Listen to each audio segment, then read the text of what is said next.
अस्सलाम वालेकुम वरहमतुल्लाहि वबरकातुहू। अज़ीज़ दोस्तों, कोरोना को लेकर आप हजरात के साथ जो मैंने वादा किया था कि आज 6 बजे मैं लाइव आऊँगा, इंशाअल्लाह ताला उस वादे को निभाते हुए आप हजरात के साथ गुफ्तगू करने के लिए मैं लाइव आया हूँ। और उम्मीद करता हूँ कि ज़्यादा से ज़्यादा हमारे दोस्त इस लाइव के साथ जुड़ जाएंगे ताकि हम हमारी बात को शुरू कर सकें। 1-2 मिनट हम वेट कर लेते हैं कुछ साथियों के लिए ताकि वो इस लाइव को ज्वाइन कर सकें।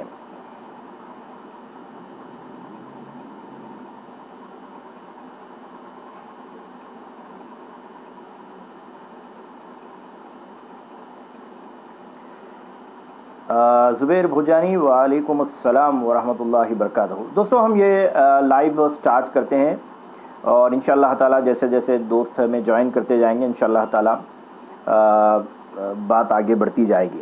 दोस्तों, कोरोना वायरस को लेकर वर्ल्ड वाइड क्या चल रहा है वो गुफ्तगू करने के लिए मैं आप हजरात के साथ इस लाइव में हाजिर हुआ हूँ। अल्हम्दुलिल्लाह ज़ुबैर भाई, मैं सब खैरियत से हूँ। मैं एक बात वज़ाहत कर दूँ कि हम लोग आखिर के एक 10-15 मिनट इंशाअल्लाह ताला सवाल जवाब का सेशन रखेंगे, लेकिन उससे पहले थोड़ा सब्जेक्ट पर बात हो जाए। दोस्तों, कोरोना वायरस का अपडेट क्या है? अगर वर्ल्ड वाइड अगर देखा जाए तो इत्तलात के मुताबिक मैं CNN की आपको ख़बर बता रहा हूँ। CNN ने अपनी एक ख़बर पहुँचाई है कि तकरीबन 7.1 मिलियन केसेस वर्ल्ड वाइड पाए जाते हैं, जिसके अंदर तकरीबन 4,06,000 के करीब लोगों की अमवात हुई है, ऐसी इत्तलात मौसूल हुई हैं। इसके साथ साथ UK का डिपार्टमेंट ऑफ हेल्थ की तरफ से एक ऐलान हुआ है बच्चों के स्कूल के सिलसिले में। दिल्ली के सिलसिले में एक और ख़बर आई है कि दिल्ली में वहाँ के डिप्टी चीफ मिनिस्टर की इत्तला के मुताबिक तकरीबन जुलाई के ख़त्म तक यानी 31 जुलाई तक 5.5 लाख के करीब केसेस की बात की गई है। ये बहुत बड़ी ख़तरे की घंटी है, क्योंकि दिल्ली डिज़ास्टर मैनेजमेंट अथॉरिटी का ये बयान जिसे वहाँ के डिप्टी चीफ मिनिस्टर ने बताया है। इसके साथ उन्होंने ये भी बताया कि तकरीबन 80,000 एडिशनल बेड्स हॉस्पिटल के अंदर उन्होंने अरेंजमेंट करना शुरू कर दिया। दोस्तों, एक बात आपको जानकर ताज्जुब होगा कि सारी दुनिया में कोरोना वायरस से नजात की इत्तलात आ रही है, तो हिंदुस्तान के अंदर ये कोरोना वायरस में और ज़ोर पकड़ने की इत्तलात आ रही है। ऐसी 2 इत्तलात मैं आप हजरात के साथ शेयर करूँगा कि जिसमें न्यूज़ीलैंड की वहाँ की प्राइम मिनिस्टर जो कि एक लेडी है, उन्होंने इस बात का ऐलान किया है कि तकरीबन उनके पास इस कोरोना वायरस को लेकर 1,000 के करीब की अमवात हुई थी। तकरीबन न्यूज़ीलैंड के अंदर 50 लाख की आबादी वाला ये मुल्क है और वहाँ पर न्यूज़ीलैंड में अब एक भी केस उनके पास मौजूद नहीं है। जो आखिरी केस उनके पास मौजूद था कल, उसे भी डिस्चार्ज कर दिया गया और वहाँ पर उनकी अपनी कंट्री नॉर्मलसी की तरफ चल चुकी है और तकरीबन जो तहदीदात वहाँ पर लगाए गए थे वो तहदीदात भी हटा दिए गए हैं। ये न्यूज़ीलैंड से बहुत बड़ी खबर है। और उसके साथ एक गरीब मुल्क का भी हम तस्करा कर दें जिसका नाम तंजानिया है। तंजानिया के प्रेसिडेंट ने भी क्लेम किया है कि उनका कंट्री भी कोरोना वायरस से नजात पा चुका है। उन्होंने खुदा का शुक्र अदा किया है। वहाँ पर क्रिश्चियंस की अपनी हुकूमत है और उन्होंने इस जानिब बात बताई है कि तंजानिया भी कोरोना वायरस से फ्री हो चुका है। इसके साथ साथ न्यूयॉर्क से, अमेरिका से भी खबर है कि वो भी फिर एक मरतबा रीओपन होने के लिए आगे बढ़ रहे हैं।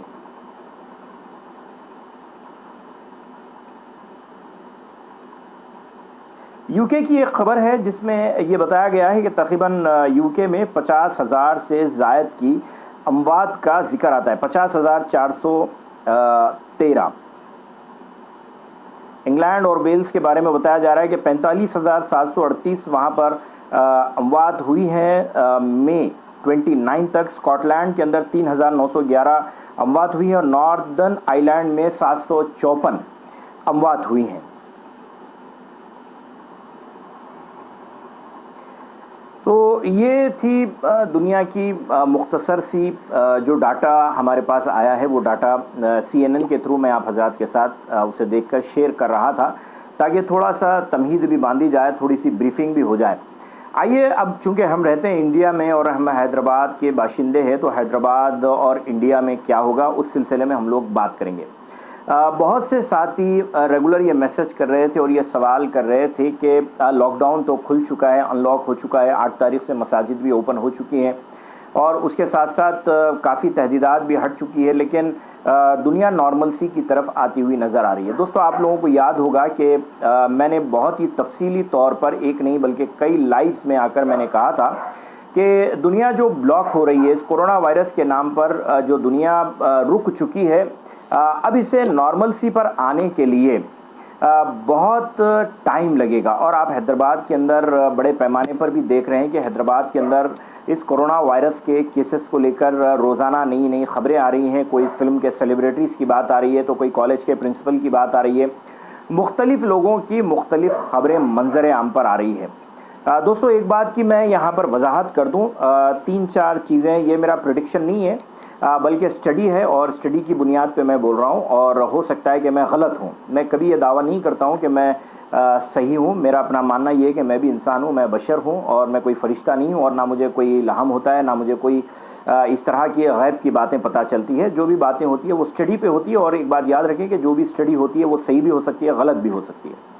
मेरी अपनी स्टडी ये बता रही है कि अगस्त के महीने तक स्कूल से नहीं खुलेंगे। सितंबर के फर्स्ट वीक में वो भी ऑड और इवन की बुनियाद पर एजुकेशनल इंस्टीट्यूशंस खुलेंगे। हैदराबाद के अंदर एजुकेशनल इंस्टीट्यूशंस को लेकर बड़े पैमाने पर बेचैनी पाई जाती है।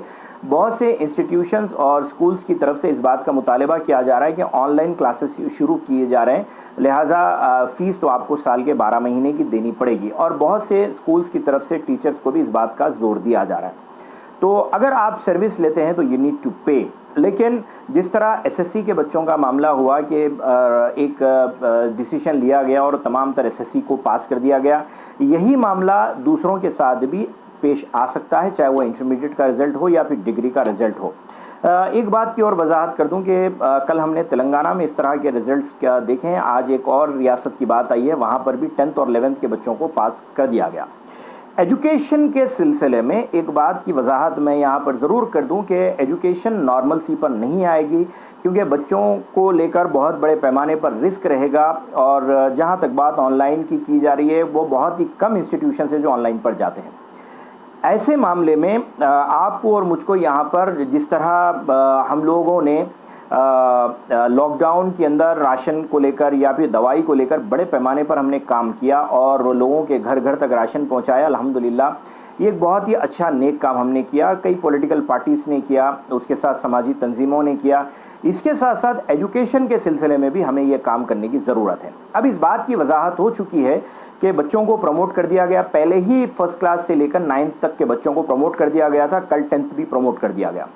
तो इस सिलसिले में मैं आप हजरात को एक काम बता रहा हूँ, अगर ये काम आप करते हैं, चाहे आप किसी एनजीओ से हो या फिर इनफरादी तौर पर हो। देखिए, लॉकडाउन की वजह से सबकी कमर टूटी पड़ी है और इस कमर के टूटे पड़ने के नतीजे में सबकी जेबें जवाब दे चुकी है। तो लिहाजा एक काम ज़रूर करें और इसे एक कैंपेन की शक्ल दें और इस सिलसिले में लोग आगे आए। मैं इस बात की अपील कर रहा हूँ। काम यह है कि जो भी बच्चों ने अपनी पुरानी रीडर्स इस्तेमाल की है, वो रीडर्स अपने से छोटी क्लास वालों को एक्सचेंज करें, उन्हें गिफ्ट दें और या फिर उन्हें डोनेट करें। अगर आप किसी को बुक्स देते हैं तो कोई और आपको बुक्स देगा। ये अल्लाह का निज़ाम है कि अगर आप खैर करते हैं तो अल्लाह ताला आपके साथ खैर का मामला करेगा। अगर आप शर में मुलविस होते हैं तो फिर आपके साथ शर का मामला होगा, क्योंकि अल्लाह का निज़ाम है कि हर चीज़ जो आप करेंगे उसका बदला ज़रूर मिलेगा। तो लिहाजा आप ऐसे लोगों को ढूंढें। शुरुआत अपने रिश्तेदारों से करें। अपने रिश्तेदारों में ऐसे छोटे बच्चों को या फिर बड़े बच्चों को देखें। अब 10th तक का तो पूरा बादल साफ हो चुका है। ऐसे बच्चों को देखें जो 9th में गए हैं या 9th वाले 10th में गए हैं या फिर 4th वाले 5th में गए। ऐसे बच्चों का अगर सिलेबस मैच होता है तो सबसे पहले आप बुक्स एक्सचेंज का काम करें। और इस बुक एक्सचेंज के काम का फ़ायदा ये होगा कि एक एक बच्चे का जो बुक्स रीडर्स का जो एक्सपेंडिचर होता है वो 1000 से 1200 होता है और नोटबुक का जो एक्सपेंडिचर होता है वो तकरीबन 1500 रुपये तक जाता है। तो पहले फेज़ में होगा ये कि 1000 रुपये की आपके एक अंदाज़ा मैं बता रहा हूँ, आप हजरात की चैरिटी एक दूसरे के साथ हो जाएगी।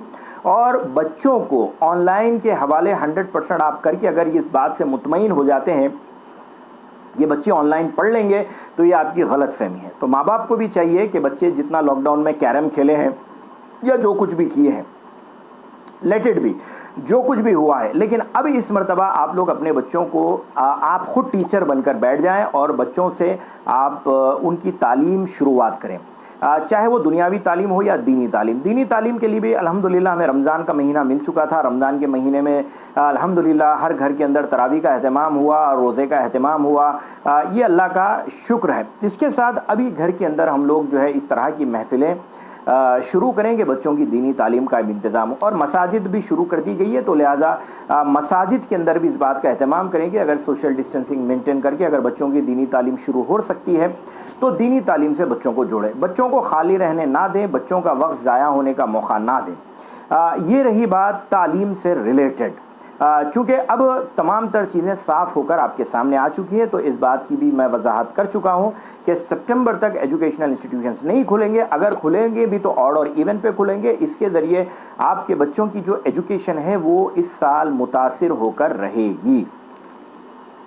आइए बात नेक्स्ट करते हैं कारोबार को लेकर। कारोबार के सिलसिले में भी हमने प्रैक्टिकली सर्वे किया है और हमारे कई साथी बिजनेस से भी जुड़े हुए हैं। लोगों का कहना ये है कि हम कारोबार तो कर रहे हैं, दुकान तो खोल कर बैठे हैं, लेकिन सिवाय खाने पीने के अंदर भी बहुत बड़े पैमाने पर मार्केट क्रैश हो चुका है। लोगों के पास पैसा नहीं है और लोग उतने बड़े पैमाने पर आकर ख़रीदारी नहीं कर रहे हैं दूसरी चीज़ों को लेकर। तो लिहाजा कोशिश ये करिए कि जब आपकी आमदनी नहीं हो रही है तो ख़र्चों पर कंट्रोल करना शुरू कर दीजिए। ये अल्लाह का शुक्र है कि आपको सुन्नत के मुताबिक शादियों की बात की गई, सुन्नत के मुताबिक कम खर्चे इसराफ से बचने की लाखों तालीम दी गई। लेकिन एक कोरोना वायरस और हुकूमत की तरफ से तहदीदात ने आपके शादी खानों के खर्चे बचा दिए, आपकी अपनी ज़िंदगी को फिर वापस 50 आदमी की दावत पर लाकर रख दिया। देखिए, मैं हमेशा इस बात की तायीद किया हूँ कि लोगों को खाना खिलाना चाहिए, लेकिन तमाशा नहीं करना चाहिए। और शादियों के अंदर जो भी हुआ है हम बेहतर जानते हैं कि 20 लाख, 30 लाख, 50 लाख, 1 करोड़, 2 करोड़ की शादियां हुई है। कई शादियों में हम भी शरीक हुए हैं। लेकिन अब जो मौका मिला है, ये मौका आप इसे गनीमत जानिए और आप इस बात का फ़ायदा उठा के अपने एक्सपेंडिचर को कंट्रोल करिए। क्योंकि आमदनी नहीं होगी तो करेंगे क्या? आमदनी नहीं है तो आमदनी दूसरा पैदा करने के लिए आप फिर 10 तजुर्बे मत करिए, उसके बजाय आप एक्सपेंडिचर कंट्रोल का काम करिए। अगर आपका एक्सपेंडिचर कंट्रोल होगा तो लाजमी बात है कि आमदनी कम होने के बावजूद भी आपको फ़र्क नहीं पड़ेगा, क्योंकि इंसान की ज़रूरतों की गारंटी अल्लाह ने ली है लेकिन ख्वाहिशात की नहीं ली है। अगर आप ख्वाहिशात करते हैं कि मैं अपना मोबाइल चेंज करूंगा तो इसकी गारंटी अल्लाह ने नहीं ली, आप परेशान होंगे। अगर आप ख्वाहिश करते हैं कि मेरी गाड़ी चेंज करूंगा, नहीं ये गाड़ी बेचकर नई गाड़ी लूंगा, तो ये आपकी ख्वाहिश है, अल्लाह ने इसकी गारंटी नहीं ली है। जो ज़रूरतें हैं, चाहे वो रोटी हो, कपड़ा हो या मकान हो, छत हो, ये अल्लाह ने इसकी गारंटी ली है। जो बुनियादी ज़रूरियात है, बुनियादी ज़रूरियात अल्लाह के ज़िम्मे है और अल्लाह ताला अपनी बंदों को रायगा जाने नहीं देगा। दोस्तों, तालीम के साथ और जो कारोबार की मैंने जो बात की है उसके अंदर आपको आमदनी कम हो जाएगी और आमदनी इस कदर कम होगी कि आपको आने वाले 6 महीने या फिर 6 महीने के बाद बहुत इफेक्ट होगा। और एक बात की मैं वजाहत कर दूं कि जिस तरह अमेरिका अपने आप को तरक्की याफ्ता कहता है, अमेरिका आज सीरिया का मंजर पेश कर रहा है। अमेरिका के कई जगहों पर जो फसाद हुआ है, जिसे लेकर हमारे बहुत से लोग ये कह रहे हैं कि वहाँ पर कालों को मारा गया, ये सब कुछ किया गया। मेरे भाई, याद रखिए, इसके अंदर ना कालों का कोई रोल है ना तो गोरों का कोई रोल है। एक्चुअली एक स्क्रिप्ट है, वो स्क्रिप्ट पे काम किया जा रहा है। ये बात अपने जहन में रखिए कि वहाँ पर भी इलेक्शंस है और ये इलेक्शंस को लेकर और एक सबसे अहम एक बुनियादी एजेंडा, जिस एजेंडे पर यहूदी काम करे, वो एजेंडा ये है कि जो बनी इसराइल के 12 कबीले, जो लॉस्ट ट्राइब्स कहा जाता है, यानी जो कबीले गुम हो चुके हैं, क्योंकि कुरान मजीद की सूरह इसरा, सूरह बनी इसराइल की आयत नंबर 104 में है कि अल्लाह ताला क़ुर्ब क़यामत उन्हें जमा करेगा और ये जमा होने का मौका है। तो लिहाजा बहुत से जो यहूदी है वो ये जानते हैं कुरान की इस आयत का, वो बहुत ही अच्छी तरह इसका इल्म रखते हैं, ये रखकर ये लोग जमा नहीं हो रहे हैं। तो लिहाजा इस कोरोना वायरस के बहाने, इस फसादात के बहाने, मुख्तलिफ चीज़ों के बहाने से इन्हें ये बताया जा रहा है कि वहाँ से निकल जाओ और इजराइल आ जाओ, क्योंकि अब थर्ड टेम्पल बनने का टाइम आ गया है। तो लिहाजा हमारा मसीहा आएगा, हमारा मसीहा उन्हें बचाएगा। जबकि बाज़ यहूदियों को इस बात का इल्म है कि मसीहा के आने के लिए जो ये लोग जमा कर रहे हैं ये उनकी तबाही का सामान होगा। तो लिहाजा ये जो वहाँ पर अमेरिका के अंदर आप जो अनस्टेबिलिटी देख रहे हैं, इसके पीछे कोई ह्यूमन राइट्स वाला मामला नहीं है, कोई वहाँ पर लोगों के एहतजाज का मामला नहीं है। बहुत से लोग इस गलतफहमी का शिकार है कि देखो लोग कैसा जो है काले निकल कर आकर वैसा कर दिए, हमारे पास नहीं हो रहा, अरब खामोश बैठे हुए। कुछ नहीं है मेरे भाई, ये गलतफहमियों में मत रहिए। उनका अपना एजेंडा है, एक स्क्रिप्ट है, वो स्क्रिप्ट पे वो लोग काम कर रहे हैं और they are moving in a smooth way. और अल्हम्दुलिल्लाह हम मुसलमान हैं, हमारा ईमान ये है कि उनकी अपनी साजिशें जो है साजिशें हैं, लेकिन अल्लाह हमारे लिए काफ़ी है। और व मकरुल माकिरीन जो कुरान मजीद की आयत है उस पर हमारा ईमान है। तो उस चीज़ को लेकर अगर आप यहाँ पर इंडिया में ऐसा कुछ सोच रहे हैं तो वो आप गलतफहमी का शिकार है। अमेरिका के अंदर जिस तरह की तरक्की याफ्ता होने के बाद लूटमार मची है, उसी तरह की लूटमार यहाँ पर भी हो सकती है, जिसकी शुरुआत नॉर्थ इंडिया के स्टेट्स में बहुत से रेलवे स्टेशन पे हमने देखा है। बहुत सी खबरें हमारे तक नहीं पहुँच रही है। जब भूख और प्यास में लोग परेशान होंगे तो लूटमार मचाएंगे, लिहाजा उसकी तैयारी करके रखिए, ऐसा मौका ना आए। हमेशा मुसलमानों ने अपना दिल बड़ा रखा है, अपना दिल बड़ा रखिए और ये बात अपने जहन में रखिए कि आपकी नज़र के सामने कोई भूखा ना सोए, कोई भूखा ना रहे, कोई नंगा ना रहे। अल्लाह आपको ऐसे ऐसी जगहों से दे देगा जहाँ पर आपका गुमान भी नहीं है। दोस्तों, हालात इतनी आसानी से कंट्रोल में आने वाले नहीं हैं और इस बात के प्रेडिक्शंस किए जा रहे हैं कि जुलाई या फिर अगस्त तक यहाँ पर ख़ुद जो सारी दुनिया के 5 लाख की बात की जा रही, अकेला इंडिया 5 लाख तक चला जाएगा, इंडिया नंबर 1 स्टेज पर आ जाएगा। इस तरह की इत्तलात मौसूल हो रही है और हुकूमत तो अब ये सब कुछ खोलकर आपको आपके हवाले कर चुकी है। हुकूमत तो अब जाकर बिहार का इलेक्शन लड़ने की तैयारी कर रही है। और रही बात इलेक्ट्रिसिटी बिल को लेकर, ये देखिए पॉलिटिशियंस की अपनी जो पॉलिटिक्स है, वो पॉलिटिक्स का मुद्दा यही है कि आपको सबसे पहले बढ़ा के बिल डाल दिया गया, अब कम कर दिया जाएगा। अगर कम डालते तो आप ये मुतालबा करते कि साहब माफ़ करो, तो आपकी ज़बान पे माफ़ आने से पहले बढ़ा दिया गया। तो ये हमेशा का है, जिस तरह पेट्रोल और डीजल का भी हमने देखा है कि हमेशा से बढ़ा दिया जाता, लोग निकलते एहतजाज करते हैं तो फिर उसमें 1-2 रुपये कम कर दिए जाते हैं। हालांकि उन्हें बढ़ाना उतना ही होता है, लेकिन ये पूरा एक सिचुएशन क्रिएट करते हैं। ये सिचुएशन भी आपकी इलेक्ट्रिसिटी बिल को लेकर यहाँ पर बनाया गया है और इस सिलसिले में आपकी कोई मदद करने वाला नहीं है। आप अगर चाहते हैं तो आपको अपनी खुद की मदद करना पड़ेगा। अब वो आप ये किस तरह बाइकआउट करते हैं ये आपके ऊपर डिपेंड करेगा। और देखिए, अपोजिशन कमज़ोर हो या अपोजिशन मर चुकी है, जैसी भी है अपोजिशन है। ऐसे मौके पर अगर अपने हुकूक़ के लिए भी अगर आप अपोजिशन के साथ नहीं ठहर सकते हैं तो बड़ी शौक़ और बड़े खुशी के साथ आप जो है पेमेंट करिए। हुकूमत बिल लेने के लिए तैयार है, 1500 रुपये डाले हैं। तो लिहाजा ये जो इलेक्ट्रिसिटी बिल के कंसोलिडेटेड बिल लिया गया 3 महीने का, अगर ब्रेकअप किया जाता तो आपको एक्चुअल बिल मिलता, लेकिन ब्रेकअप बिल नहीं दिया गया, आपको कंसोलिडेटेड बिल दिया गया, जिसकी वजह से कंसोलिडेटेड आपको यूनिट्स के ऊपर वो अमाउंट लग गया, जिसकी वजह से आपको 2 से 3 तिहाई आपको बिल बढ़ के आ गया। अब एक लॉलीपॉप ये भी दे दिया गया कि आप उसे 2 से 3 इंस्टॉलमेंट में भरें। इसके साथ बड़े पैमाने पर हम खुद देख रहे हैं कि हैदराबाद के अंदर मियाँ बीवी के झगड़े भी बढ़ रहे हैं। तो इस सिलसिले में मेरी एक अपील है उलमा इकराम से, मेरी अपील है मुस्लिम जमातों से, तंजीमों से, अगर मेरी बात मुनासिब लगे तो मेरी बात को कबूल करें, अगर मेरी बात से तकलीफ़ है तो मेरे हक़ में दुआ करें। अगर आप गाली देंगे तो आपकी नेकियां मेरे खाते में आएंगी, अगर आप मेरे सिलसिले में बदगुमानी रखेंगे तो अल्लाह आपके लिए काफ़ी है, मेरे लिए काफ़ी है। लेकिन मेरा काम हक़ बात कहना है, मेरा काम बात पहुँचाना है, मैं बात पहुँचा रहा हूँ। तमाम तर मुस्लिम उलमा, जमातों, तंजीमों से मैं इस बात की अपील करता हूँ कि खुदारा ऐसे मौके पर हुकूमत के आपके फतवों से पहले हुकूमत फतवे दे रही है जिसकी तस्दीक आप कर रहे हैं हर एक मामले में। इसके बजाय आप एक रूहानी तहरीक शुरू करिए। जिस्म जब बीमार होता है तो उसे दवा दी जाती है, लेकिन जब रूह बीमार होती है तो उसे अल्लाह के ज़िक्र की ग़िज़ा दी जाती है। अगर आप आवाम को रूहानी तौर पर मजबूत नहीं करेंगे, उनके ईमान को बचाने के लिए अगर आप, क्योंकि हर एक की फॉलोइंग है, चाहे वो जमात इस्लामी हो उनकी अपनी फॉलोइंग है, अहले हदीस है तो उनकी फॉलोइंग है, अहले सुन्नत है तो उनकी फॉलोइंग है, मशाइख की अपनी फॉलोइंग है, चाहे वो अमारत मिल्लत इस्लामिया है तो उनकी अपनी फॉलोइंग है।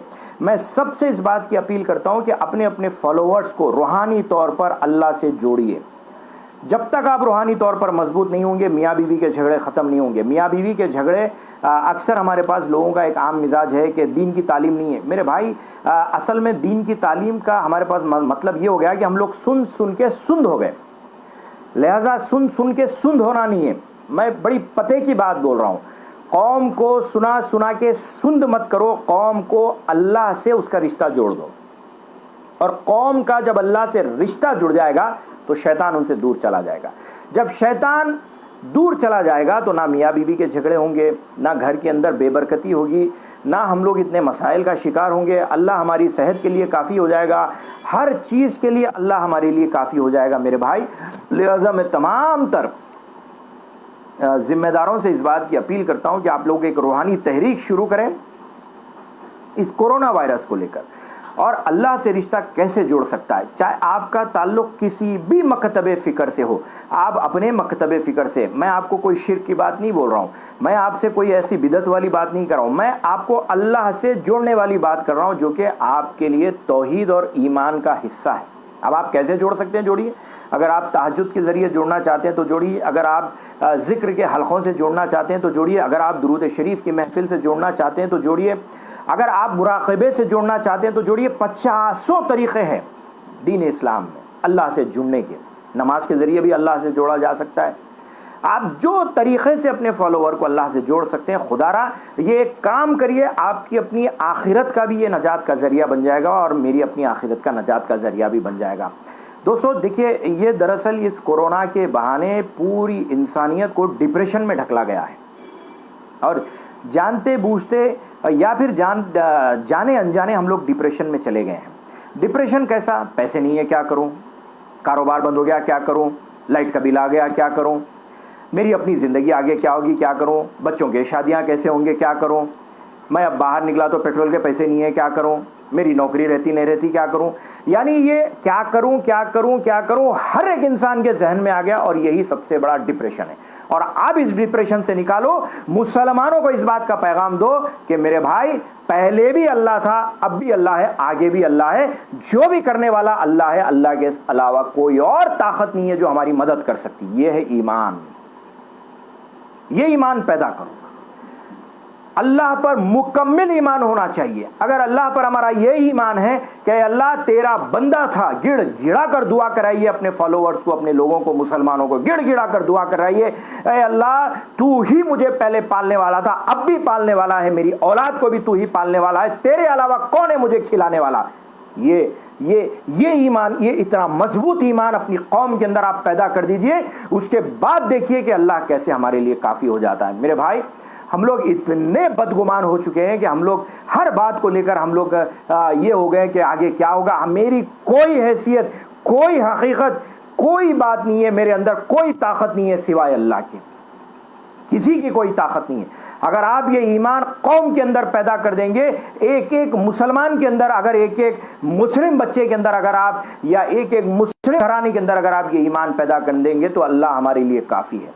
और जो दुश्मन की साजिशें हैं, वो दुश्मन अपनी साजिशों में नाकाम हो जाएगा। कोई मुसलमान, चाहे प्रगति भवन के बाहर जाकर एक साहब का वाक़या आया कि मेरे को 3 लाख कर्जा हो गया, लिहाजा मैं सुसाइड करने आ गया, ये मुसलमानों की बदनामी वाली बात है। जो भी है अल्लाह काफ़ी है हमारे लिए। अल्लाह रास्ते पैदा करेगा। पहले सजदा तो करो, पहले अल्लाह के सामने झुको तो सही। कई ऐसे वाक़ये सामने आए कि पुराने शहर के एक इलाके के अंदर एक खातून के मुझे जो इत्तला मिली है वो बता रहा हूँ कि तंग करने के नतीजे में शौहर ने फांसी लगा ली। बाद में वो खातून रोती हुई कहने लगी कि मेरे बच्चों की शादी कैसी होगी। अरे मेरे भाई, अल्लाह काफ़ी है, अल्लाह सबको पाल रहा है। अल्लाह उन्हें पाल रहा है जिनके मुँह में, जो मुंह से बोल नहीं सकते, उन्हें पाल रहा है। जानवरों को पाल रहा है अल्लाह, तमाम दर मखलूक़ात को पाल रहा है, तो हमें क्यों नहीं पालेगा। ये ईमान पैदा करने की ज़रूरत है, ये रूहानी तहरीक शुरू करने की ज़रूरत है। अगर ये आप रूहानी तहरीक शुरू करते हैं तो अल्लाह हमारे लिए काफ़ी हो जाएगा, और कौम को डिप्रेशन में जाने से रोकने की ज़रूरत है। मेरे भाइयों, मेरी बात को आप गांठ बांध कर रख लो कि कोई आपकी मदद नहीं करेगा, ना KCR के पास से कोई मदद आएगी, कोई बिल माफ़ होने वाला नहीं है। ये बात अपने जहन में रख लीजिए। वो सियासतदान है, सियासत करेंगे, वो हुक्मरान है, हुक्मरानी करेंगे। उन्हें मालूम है कि पैसा दिया है तो फिर पैसा कैसे निकालना है, वो अपना काम कर रहेंगे। हाँ, हो भी सकता है कि कोई एक आपको खुश करने के लिए, जैसा लास्ट GHMC इलेक्शन के अंदर पानी का बिल माफ कर दिया गया था, वैसा हो सकता है कि दिसंबर या जनवरी में इलेक्शन आने वाला है तो उस टाइम आपका लाइट का, नल का या टैक्स का कोई ऐसा बिल माफ कर दिया जाए, हो सकता है। लेकिन नाउम्मीद मत होइए, अल्लाह से अपने दामन को मजबूती के साथ पकड़ कर रखिए। यही मेरी आज के इस लाइव आने की वजह थी, और यही मेरा जो आज के इस लाइव में पैगाम था जो मैं आप हजरात को देने के लिए आया था। अगर आप हजरात के कोई सवालात हैं तो आप ये सवालात टाइप करिए। अगर कोई इश्काल है, देखिए मैं अक्सर सवालात व जवाबात के सिलसिले में यही कहता हूँ कि अगर कोई बात मेरी गुफ्तगू में समझ में नहीं आई है तो आप उसे क्लियर कर लें, वरना बाद में जो है आप उसे बांध लेंगे और बांधने के बाद जो है फिर बदगुमानी पैदा होगी। और वो बदगुमानी से अच्छा है कि हम लोग हर किसी के साथ अच्छा गुमान रखें, इस सिलसिले में हमारी बात हो जाए। तो आज की मेरी इस गुफ्तगू में अगर कोई बात ऐसी छूट गई है या फिर आपको कोई बात समझ नहीं आई है या फिर आपके जहन में कोई सवाल है तो definitely you can ask me. आप यहाँ सवाल टाइप करिए, इंशाअल्लाह ताला मैं आपके इस सवाल का जवाब देने की कोशिश करूँगा।